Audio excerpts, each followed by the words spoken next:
On today's show, the Houston Rockets play-in tournament hopes all but officially eliminated after their loss to the Golden State Warriors. What went wrong in this game? Ime Udoka saying the team played too soft and too scared.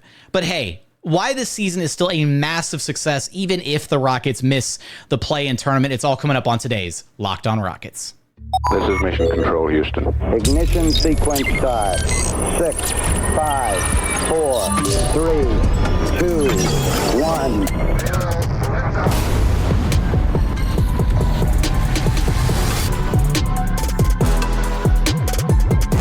Stop me if you've heard this one before. The Golden State Warriors ending the Houston Rockets season at Toyota Center. God. What's up and welcome to another edition of Locked On Rockets, your daily podcast, home for everything Houston Rockets basketball. As always, I'm your host, Jackson Gatlin, native Houstonian and credentialed media member. I'm also the host of Locked On NBA Mondays. Be sure to follow along on Twitter at JT Gatlin. The show, of course, at Locked On Rockets, free and available wherever you listen to your podcasts, including YouTube. And as always, thank you so much for making Locked On Rockets part of your day every single day. Thank you for being an everydayer, whether it's on your way to work, on your lunch break, in the gym. Thank you for making the show part of your day every single day. Joining us now to mourn the unofficial end of the Houston Rockets season and their play-in hopes is none other than your weekly co-host, Madison Moore, diehard NBA draft enthusiast and Rockets fan. And Madison, oh man, am I sick and tired of the freaking Warriors. This team has been haunting the Rockets for the better part of the last decade. And man, it would have been sweet to get this win. Instead, the Rockets walk away heads hung low after a 133-110 just butt whooping, man. This was a wire-to-wire win for the Warriors. This was the most important game of the Rockets season for them to try and keep their play-in hopes alive. And even though the Rockets are not officially eliminated from the play-in tournament, it's basically all she wrote. Like it's game over at this point.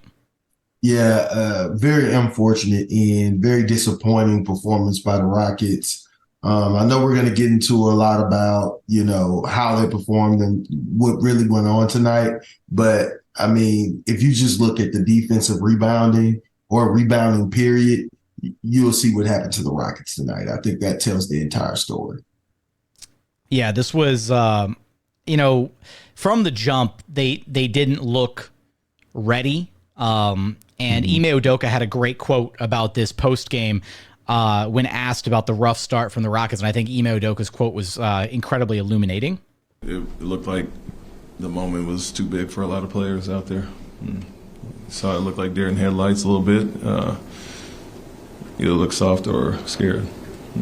One or the other. And that's two bad things for a lot of our guys to have. And didn't rise up to the moment like I thought we would. The moment was too big. You either looked soft or scared. Yeah. Damn. Damn.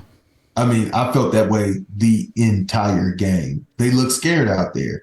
It didn't help that we didn't get a lot of help from our vets. I feel like all around, not many players played well, shot well from the field tonight, except Jabari. But overall, I think the things that you can help is the intensity you play with on defense, the attention to detail, coming out ready, and coming out with some physicality. And I think the Golden State Warriors were on fire all night tonight. But I think that started with the lack of detail, lack of physicality early on. The Golden State Warriors came out and said they were going to knock us out, hit us hard, and they did that. Not enough attention to detail on switches, getting up under shooters when we know that's what they want to do. I think that led to Clay getting hot, and he seems to turn into prime Clay whenever he plays the Rockets. It's so annoying. Certified Rockets killer, man. Yeah, he 21 first half points for Klay Thompson, man. He was on fire, and how the Rockets kept losing. There's two guys that you just cannot lose track of. And credit to the Warriors, you tip your cap. They've been doing it for like 10 years now. But those like split cut actions, right, where they get Draymond, at the elbow, and then they run a little split action with Steph and Clay, and you don't know who's cutting where. And then somehow one of them is always open. It sucks when you have two of the greatest shooters of all time and you're trying to D up on both of them. But then there's also just broken plays where, Warriors would get offensive rebounds or second chance opportunities, and somehow you just lose track of your man. And it's, Hollins was talking about it throughout the game, and it's the fact of the matter. You have to be like inside his jersey, because the moment he gets hot, it's curtains. And that's exactly what happened. Clay got hot, and I remember he had that pull up from like just inside the free throw line where Amin was actually playing some decent defense on him, and Clay had to like stop on a dime to barely get like a mid-range shot off, got like no elevation on it, and it still went in. And at that point I was like, yeah, this is over. Like Klay Thompson is on fire. He did that from 3 too, like at the top of the key, where there was like absolutely no, I forget who was on him. There was absolutely no room, but it got to a point where it was like his elbows weren't even moving. It was just a flick of a wrist. You could tell how comfortable he was playing against the Rockets. And that is toughness. That is attention to detail. That is a failure on defense, that these players were so comfortable in your own arena. I tip my hat to Golden State. They still show they have a gear that they can get into. Not only did they beat us and, kind of embarrass us tonight, but they got a really strong win against the Dallas Mavericks, who we just saw how good they are. And they've been taking care of business. And as much as we wanted this dynasty to just kind of end, this is still a very good team with a very high-end outcome. I'm just very disappointed in the lack of physicality. There was one play where we ran a great play. It was a misdirection action that led to a Fred VanVleet open 3 at the top of the key. It also led to the paint being wide open, and Jabari got an early seal on Draymond Green for the offensive rebound. He had plenty of space. He could have sealed him very early. Draymond Green just put his hand in his back and drove him all the way under the rim. No resistance at all, right? And Fred VanVleet unfortunately didn't make that shot. Draymond gets the rebound, and at that moment, I was just like, that is soft as hell. You know what I mean? And that's what we saw. Jabari had a great shooting night, but he had 4 rebounds tonight, and that went with like 4 of the Rockets players. Amin Thompson, teams have figured Amin Thompson out. He had 4 rebounds tonight. This guy is an incredible rebounder, right? Guys know the scouting report. They're not catching anybody off guard. And when you're playing playoff level basketball, when you know what's at stake, teams ratchet it up, and the Rockets did not meet that challenge. Yeah, and Ime was even asked about Jabari Smith Jr.'s performance tonight. Yeah, he had it going offensively. Yeah, he hit some big shots. He was the one guy that really felt like kind of showed up offensively for the Rockets in this game. But then he said he made some shots, but he got bullied like a lot of guys did on the other end. So again, Ime Udoka frustrated with, I think, the lack of fight, the lack of physicality from his guys. And sometimes those sounds like coach speak. It sounds like buzzwords, right? But it is a real thing. You could tell that Golden State, they were the aggressors in this game, right? And the Rockets, they had the Rockets playing on their heels the whole time. Steph got hot early, Clay got hot early, and the Rockets, at one point they stayed within like striking distance for a lot of different stretches of this game, right? They cut it down, cut the lead to 6, 8 points here, there, that kind of thing. They had it down to 6 with a couple minutes left in the half, and then Golden State went on that 9-0 run to close things out and take a 15-point lead into halftime. And Ime even talked about there were some execution issues at the end of the half, right? Not paying attention to the shot clock, not understanding, hey, we can get the final shot of the half, and failing to do that. The failed box outs, multiple of them on Gary Payton II, just going into the paint and, not closing out defensive possessions strong. There were a lot of missed opportunities for the Rockets in this game, and it really felt like a lot of stuff had to go wrong, but it felt like they could have been in this game. In ways, with Golden State, with all the turnovers they had, it felt like Golden State was trying to let the Rockets be in this game, and the Rockets just couldn't deliver. We want to talk more about this because we got a lot of thoughts on this game. I want to talk specifically about Jabari Smith Jr.'s game. I want to talk about Jalen Green, his performance as well. And honestly, we're going to end with a dose of some positivity, though. This loss isn't the end of the world. We're not going to be completely doom and gloom. This loss stings, and it stings a lot because it's the Warriors. But there is a light at the end of the tunnel. There is some positivity to come, so we're going to get there in just one moment. First, today's episode is brought to you by Robinhood.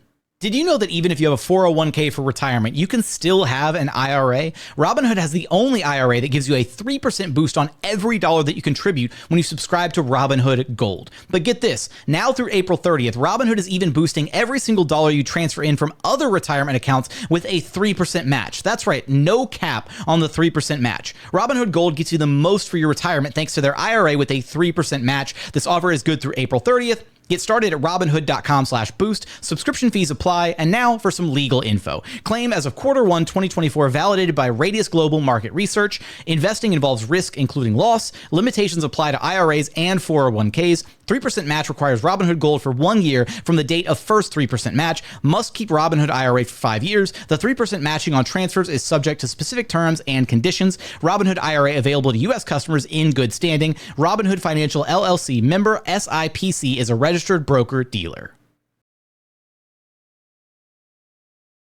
And continuing on here at Locked On Rockets, your daily podcast, home for everything Houston Rockets basketball. You know, Madison, in that first segment, we were just kind of lamenting this loss a little bit, and we still are. Like, it's a frustrating loss, but you know, some of this loss, it felt frustrating for a variety of reasons, and the biggest one for me is it really felt like at no point did the Rockets actually give themselves a chance to like play their best ball, if that makes sense. Like this Rockets team, I don't think, like, March wasn't a fluke. March wasn't just, oh, they got lucky for a bunch of games in a row. Oh, they had easy competition. We saw the Rockets playing some good high-level basketball. They were one of the best teams in the entire NBA in the month of March. The other teams that were better than them in net rating are all like legit championship contenders. They were fourth in net rating. They were incredible in that month of March. And this team felt like night and day different from that team. This team felt like almost like a Steven Silas team where they expected to lose this game kind of coming in. And it was that mentality from the jump where rather than kind of playing with a bit of the swagger that we saw them playing with during the win streak and that confidence and all that, it just wasn't there in this game. And, you know, even though, like, I'm not going to harp on him and say he had a bad game. I expected a little more from Jalen Green in this one, right? Like, you know, 13 points, 4 of 12 shooting. He hit some tough shots. He was definitely, I don't want to say taken aback by it, but the Warriors defense, right? They mixed up the coverages on him, right? Sometimes they would hedge, sometimes they would trap. They didn't stick to doing just one thing, right? Whereas like the Mavericks, right? They trapped him every single time. So it was just like Jalen came to kind of expect the trap. Whereas in this game, the Warriors changed up how they were guarding him on a possession by possession basis. And I think that kind of really took him out of his rhythm and took him out of his comfort zone. And even aside from that, like, I don't know. It's just, it really felt like he at no point felt comfortable, you know, in this offense. And he had some very uncharacteristic turnovers as of late, right? Some really bad passes, ones that went like sailing straight out of bounds, things like that. Yeah, I thought he kind of got flummoxed early. A lot of trying to, you know, the Warriors identifying his release valve. They were trapping early. They identified his release valve, and Draymond was on it. Like, you could tell he had the film on it. He knew that pass was coming in the middle of the floor to the big, and he was on it. I think he picked it or caused a turnover like early twice, and it was a part of the first big run that kind of knocked the Rockets back on their heels. Now, I do think Jalen did do a good job facilitating and getting the offense good shots. I do think he kind of settled down and actually, you know, when he got downhill, he made some good passes, got some threes, got Jabari some good looks that got him going in the middle of the defense and out to three. I thought there were a lot of open threes that Fred VanVleet missed, that Dillon Brooks missed. I mean, it was a bad shooting night across the board, and that's what I'm saying. I mean, to me, I actually thought Jalen did a good job of moving the ball and trying to get others involved, and guys just didn't make shots like that. That's just ultimately. But 12 shots in a game like this is unacceptable. Like, Jalen, it's unacceptable. That's more where I was coming from. And At one point, because I do agree, it felt very similar to the Timberwolves game, right? Where there was a point in that Timberwolves game where Jalen was doing everything he could to manufacture, create some offense, making the right reads, and guys just weren't converting on their shots, right? And at that point, that's not Jalen's fault, right? If he drives, collapses the defense, and makes the right read, the right kick out pass, or the right, you know, hockey assist where the guy swings it to the next man and they get an open shot, that's good offense. There were a lot of moments where the Rockets had good offense in this game, couldn't convert.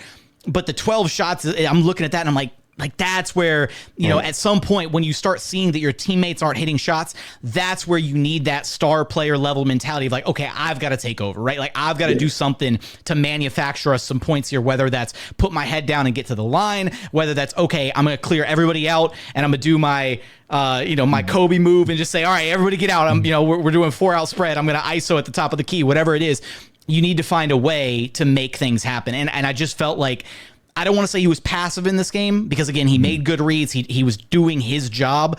But there's a point where sometimes I think you just got to look around at your surroundings and be like, all right, now I got to take over this thing. Yeah, I mean, I thought in, like, let's say the OKC game, he did a good job of identifying when his team needed him and getting big buckets, right? And I feel like that is where Jalen lost tonight, is identifying when it was time for him to score. He was reading the defense, I felt like, but the biggest thing is he didn't identify that the refs were actually calling fouls down low. And he should have put a lot more pressure getting guys in foul trouble. He should have put a lot more pressure on the rim. The Warriors don't have a traditional rim protector. Yes, they're gonna double and triple down there and try and pack the paint, but you're way more athletic than them. You can get downhill and make plays at the rim. And I really felt like out of all these games that Jalen has played, I thought he didn't really get downhill and score at the basket like I expected him to do. Even with Rudy Gobert, like there was that whole first half, he got downhill and scored at the rim, and there just wasn't enough of that tonight, and not enough aggression to get to the line because the whistle was. I felt like on both ways there were some knick-knack calls at the rim that guys were getting all night, and I again, talking about, I mentioned this in segment one, it kind of felt like there were various points where the Warriors were trying to give this game away. Now, credit to some of the Rockets defense, right? Their active hands, playing passing lanes, that kind of thing. But there were also some moments where the Warriors just had some really ugly passes, some sloppy turnovers, that kind of thing. Warriors had 21 turnovers in this game. Rockets scored 27 points off of those 21 turnovers. That's not nearly enough. Like they did not convert on those points off turnovers the way that they needed to. For reference here, the Rockets only had 12 turnovers. The Warriors had 22 points off of those 12 turnovers, right? The Rockets should have been somewhere north of 40 for how many turnovers the Warriors had, for how sloppy and careless they were with the basketball, for how active they were defensively and generating, good stops over the course of this game. And then again, their offense just really letting them down. Like if there is one thing that this Rockets team either just needs to focus on internally or something you need to get, by adding, in free agency or whatever, this Rockets team desperately needs consistent shooting, man. It's been the glaring hole for this team all season long. There was a brief period of time there where the Rockets, in March specifically, you saw what could happen when this team actually shot a decent percentage from three, and suddenly, hey, what a concept. Your offense actually looks good when you can hit threes, but they just need consistent shooters because you even felt it when Jabari went on his insane second quarter run, which Ime had his quote about Jabari, but we'll give him his flowers for the way that he played in that second quarter. He put the Rockets offense on his back, had a 14-point quarter in the second frame and kept them in this game, kind of helped them get back into it until that 9-0 run to close things out. And in a way, Jabari hit a couple big threes, he hit a couple shots from the mid-range. He was really feeling it, I should say, and they were feeding him consistently. But then it got to a point where I thought they went too hard with it, if it makes sense. They started giving Jabari the ball just on a quick catch and shoot on the perimeter, and it's maybe get him the ball in his rhythm spots, right? Let him, don't just give him a quick catch and shoot with a defender in his face too. It wasn't even a wide open catch and shoot opportunity. It was just, all right, Jabari catches it on the wing, he looks up and he's like, all right, I'm going to shoot it now. Those didn't feel like great shots, and then he went it went from, okay, great, this is the awesome Jabari experience to, crap, now we've got 2-3 possessions in a row that couldn't convert, and now the Warriors can't miss on the other end, and here goes the deficit again. Exactly. And, in the first quarter, I thought that's when the Warriors was really coughing it up. And like you said, we didn't convert on that. And a big part of that was Cam. I think Cam had a really, really rough 3 minutes at the end of the first quarter where he just turned the ball over, after turnovers, had easy advantage situations that turned into a score on the other end. It's just, it's not being sharp. It's being a rookie is what it is. It's being a rookie. And being a rookie. It's being rookie because I don't think Cam was scared, but I don't think he was ready for the moment either. You know what I mean? Like it's those type of things. And when we talk about Jalen being aggressive, there's one play where Jalen was 1-on-1 on the fast break with Draymond Green, and he did not shoot that ball. He brought it back out to reset the offense. And that was one of the plays. It's like, hey man, are you our star or not? You take that challenge. You should like your odds in beating Draymond Green 1-on-1 on the fast break. You know what I mean? That is intimidation. You see what I'm saying? Like those type of things to me, like that's the word right there. The Warriors intimidated the Rockets in this game. The Warriors came in and the Rockets like, oh crap, it's the Warriors, right? Like and they were the Warriors scared tonight. Yeah, they were the old school Warriors. I mean, they were the prime Warriors tonight. Clay showed us, you know what I mean? And the Warriors have always been turnover prone, I feel like. You know what I mean? It's just when they get to clicking and how hot their shooting can turn into, it can just really get away from guys. But like I like what you said about at the end of the last segment about guys understanding, because to me this is a playoff game and the little things matter so much more. Every possession matters so much more in those type of games. And there was what I want to say 27 seconds left at the end of the first, the second, what was it, the first quarter? First half. No, yes. First half. It was the end of the first half. Yeah. Yes. Okay, so I'm sorry. The end of the first half, it was 27 seconds left, and Jalen takes his first shot with like 14 seconds on the clock. We get the rebound, and Cam, it reverses out to Cam, and Cam takes an immediate shot with giving the Warriors 6 seconds on the clock. Then at the other end, Curry takes a crazy deep jump shot, and Jabari just looks at the rim as Gary Payton just walks right by him and tip him in. But those are the margins, those are the things that now you go into to halftime with your biggest lead, 15-point lead. And it's just, those are the type of things that young teams don't understand. And I think they have a very clear understanding now of what that looks like. Ime was so pissed when that happened. He started walking down to the tunnel before, like he was just, it was ridiculous. Look, and experience is the best teacher, right? And there's that old adage, right, where you got to learn to lose before you can learn to win, or something like that. And this is going to be an invaluable learning opportunity for this Rockets team to be able to come back and look at this game and see how they weren't ready for this moment, right? Not that they couldn't have been ready, not that they couldn't have matched the Warriors, not that they couldn't have outplayed them. Again, I think that you look at that 9 turnover first quarter by the Warriors, they didn't come out ready to play, right? They were sloppy as hell with the basketball, and the Rockets could have been right there with them in that first quarter had their offense been a little bit more productive in taking advantage of some of those turnovers, right?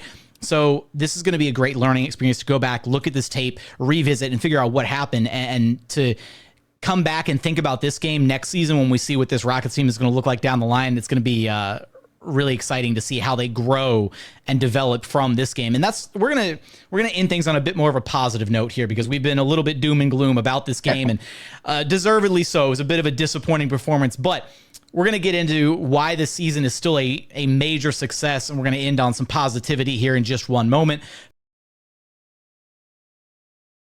First, today's episode is brought to you by Amazon Fire TV. Fire TV is your destination for sports, from live games to highlights to in-depth analysis. Fire TV offers amazing viewing experiences with smart TVs, as well as the Fire TV stick that you can plug into your existing TV that provides access to millions of movies and TV episodes, as well as free and live TV. Whether it's opening weekend for baseball, the NCAA tournament, or the NBA playoffs, you're going to want to have a Fire TV. Fire TV recently created Fire TV channels to deliver a constant supply of the latest videos from your favorite sports brands, all for free. That includes all of us right here at Locked On, and most of the big pro leagues and college conferences as well. Fire TV's channels lets you dive into all of the game analysis, highlights, and more to keep up to date on all the latest in the world of sports. March Madness, NBA, MLB, and so much more. Not to mention great news, entertainment, gaming, travel, and cooking videos as well. Check out Fire TV channels on Fire TV and Alexa devices. To learn more, visit Amazon.com/LockedOnFireTV.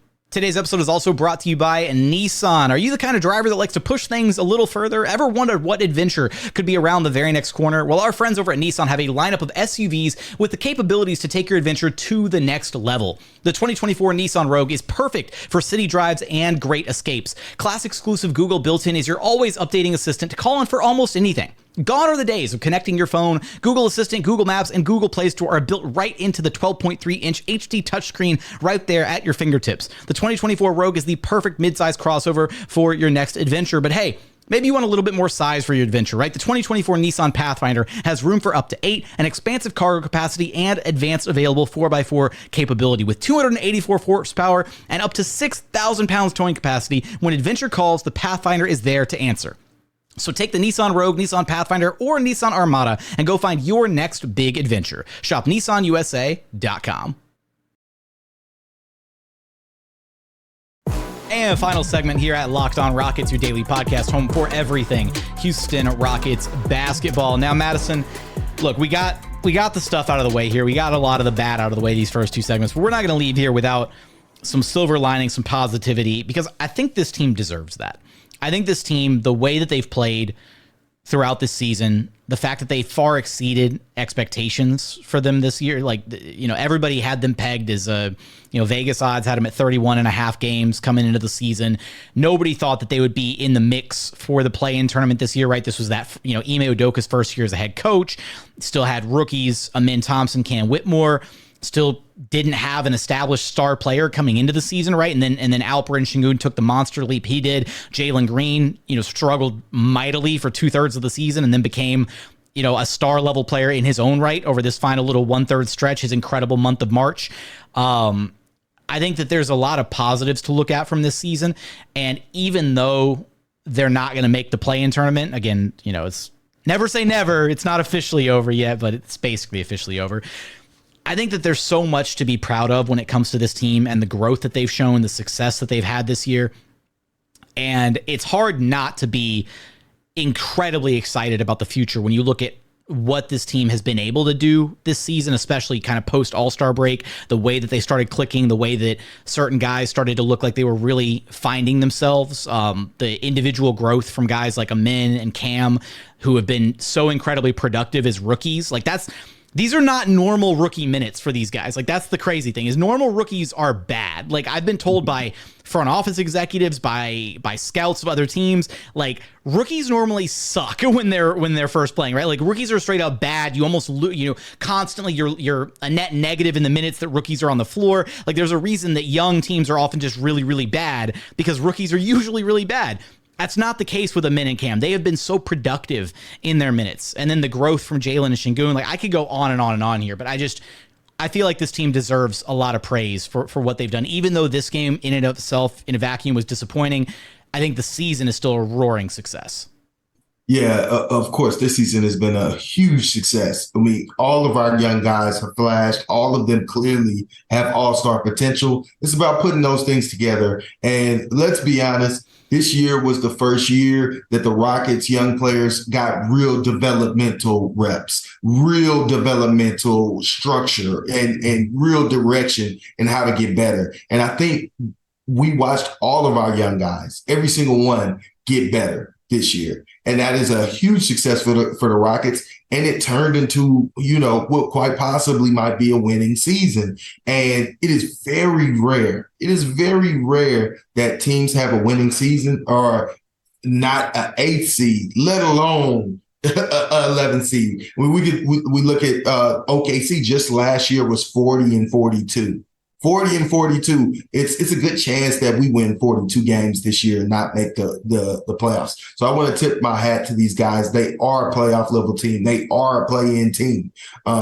Just unfortunately, there's a lot of good Western teams right now. And because of that, we won't get our chance. But we did have our chances by playing meaningful basketball down the stretch. And I think that is going to teach our young guys a whole lot. And I'm really just excited about all these young guys and their development. And I know they'll meet the challenge. I love that we get to call them soft, because they're going to see that. They're going to hear what Ime said, and they're going to address those things. They're going to know where their real weaknesses is in order to be a winning team. Not just a productive player, but a winning team that can play winning playoff basketball. They're going to identify those things and work on them this offseason. I expect Jabari to come back swole, muscle, a physical specimen, the one that we know he can, and continue to build on his incredible shot making, right? I mean, I expect all these guys to come back even better. And I just think the future for these Rockets, I think, are in line with how how OKC looks now. I think that is in our future. It may not be next year, but when these guys start to click, we have several all-star level players on this team,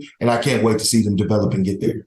Absolutely. And you can see it by just in the way that the kind of national media narrative has started to shift when it comes to these Rockets, right? You start seeing other guys, Dan Devine, Kevin Pelton, different talking heads, different national media pundits for, writing for different outlets, all sharing kind of a similar underlying belief. KOC, another one, Kevin O'Connor with The Ringer, all this sharing this kind of underlying belief in the Rockets that what Ime Udoka is doing here in Houston is working, and that there is a clear identity and vision for the future. And that was, I think, the hardest part probably of the 2-3 year rebuild, is just the vision was simply just, we're going to be really bad for a few years and we're going to get a lot of top picks. And that it worked, because now we're starting to see the fruits of that labor play out. It just sucked while we were in it was the problem, because, and a shout out to Frank over at Rockets Chop Shop, who uses this expression all the time, and I love it. You can walk and chew gum at the same time. The Rockets could have, during those couple years of the rebuild, been establishing an identity, right? Found a top tier head coach like the Thunder did with Mark Daignault, and establish an identity and a structure, and bring these rookies into a situation where they could grow and develop and harbor a positive atmosphere and good learning habits and all that stuff. It didn't happen that way for the Rockets, unfortunately, and it is what it is. We don't have to rehash that whole history. But now that they're actually heading in a positive direction, now that you have this first season kind of under Ime Udoka's belt, and he's gotten a taste for, what these young guys can do. He's got a feel for what they're all capable of. We got to remember, this was Ime Udoka's first year, right? This was him just dipping his toes in the pool and seeing, checking the temperature of the water, getting to know these guys, figuring out their strengths, their weaknesses, who they are as not only as basketball players, but as human beings, establishing these bonds. And that's only going to come back and be even stronger next year when he gets a whole offseason with the entire squad. Now he knows what everybody's capable of. He knows their weaknesses. He knows what areas of their game they need to improve on. You think about the in-season developments that we've seen from some of these guys, the leaps that some of these guys have made during the season. Think about an entire offseason now, working with Ime, working with this Rockets coaching staff, and then coming back ready to roll at the start of next year. I am over the moon excited about what this team's going to be next October. Yeah, man. I just remember at the end of the last couple seasons, Stephen Silas or Rafael Stone prepared these packets for these guys to work on their games. And then we look at videos of Jalen Green shooting turnaround jumpers at the free throw line. Like, bro, you're never going to put anybody in the post. Like, you know what I mean?